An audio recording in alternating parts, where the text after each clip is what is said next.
ایک جنگل میں چڑیا اپنے دو بچوں کے ساتھ رہتی تھی۔ ایک دن چڑیا اپنے بچوں کے ساتھ باتیں کر ہی رہی ہوتی ہے کہ ایک دم سے چڑیا گھونسلے میں گر جاتی ہے۔ دونوں بچے یہ سب دیکھ کر بہت پریشان ہو جاتے ہیں۔ ماں، کیا ہوا تمہیں؟ لگتا ہے ماں کو نیند آئی ہے، اس لیے ماں سو گئی ہے۔ معصوم بچوں کو کیا پتا تھا کہ ان کی ماں مر چکی ہے۔ دونوں بچے یہی سمجھ رہے تھے کہ ان کی ماں سو رہی ہے۔ دونوں بچے باتیں کر ہی رہے ہوتے ہیں کہ وہاں پر طوطا بھی آ جاتا ہے۔ ارے بچوں، کیا ہوا ہے اور تمہاری ماں ایسے کیوں سو رہی ہے؟ مٹھو انکل، ہماری ماں ہم سے باتیں کر رہی تھی اور باتیں کرتے کرتے ماں کو نیند آ گئی، اسی لیے ماں سو گئی۔ چڑیا کو حرکت نہ کرتے دیکھ کر مٹھو سمجھ آتا ہے کہ کچھ گڑبڑ ہے۔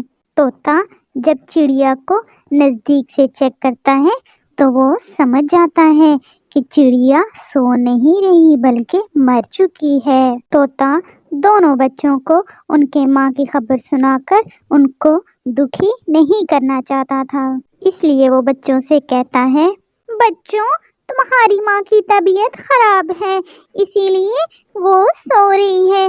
تم دونوں میرے ساتھ چلو، تم دونوں ماں کو تنگ کرو گے جس سے تمہاری ماں کی طبیعت اور زیادہ خراب ہو جائے گی۔ جب تمہاری ماں ٹھیک ہوگی تو وہ تم دونوں کو لے آئے گی۔ لیکن مٹھو انکل، ہماری ماں یہاں پر اکیلی ہو جائے گی۔ بچوں، تمہاری ماں کو آرام کی ضرورت ہے، اسی لیے تم دونوں میرے ساتھ چلو۔ پھر طوطا دونوں بچوں کو لے کر گوری کوی کے پاس چلا جاتا ہے۔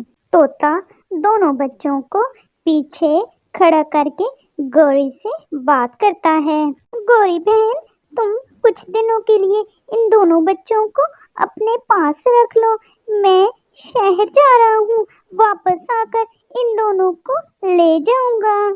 لیکن طوطے بھیا، میرا تو اپنا ایک بچہ ہے، میں ان دو بچوں کو کیسے سنبھالوں گی؟ آپ ان دونوں کو چھوڑنے کا انتظام کہیں اور جا کے کریں۔ دیکھو گوری بہن، تمہیں ان کے کھانے کی چنتا ہے نا، میں تمہارا اور ان سب بچوں کے کھانے پینے کا انتظام کر دوں گا، تم چنتا مت کرو۔ گوری کوی یہ سب سنتی ہے تو بہت خوش ہو جاتی ہے۔ ٹھیک ہے طوطے بھیا، آپ کہتے ہیں تو میں ان دونوں بچوں کو رکھ لیتی ہوں۔ پھر طوطا دونوں بچوں کو گوری کوی کے پاس چھوڑ کر وہاں سے چلا جاتا ہے۔ گوری کوی بچوں کو اپنے گھر لے آتی ہے۔ پھر گوری کوی سب بچوں کے لیے دانا لینے کے لیے چلی جاتی ہے۔ گوری کوی دانا لے کر آتی ہے اور سب بچوں کو کھانا دیتی ہے۔ سمے گزرتا گیا اور گوری کوی کو چڑیا کے بچوں سے پیار ہو جاتا ہے۔ پھر ایک دن گوری کوی سب بچوں کو گھمانے کے لیے باہر لے جاتی ہے۔ سب بچے کھیل رہے ہوتے ہیں کہ وہاں پر طوطا بھی آ جاتا ہے۔ طوطا بچوں کو لینے کے لیے آتا ہے، لیکن گوری کوی کہتی ہے، طوطے بھیا، مجھے ان بچوں سے پیار ہو گیا ہے، آپ ان بچوں کو میرے پاس رہنے دیں، میں ان کو بہت پیار سے رکھوں گی۔ پھر سب مل کر ہنسی خوشی زندگی گزارتے ہیں۔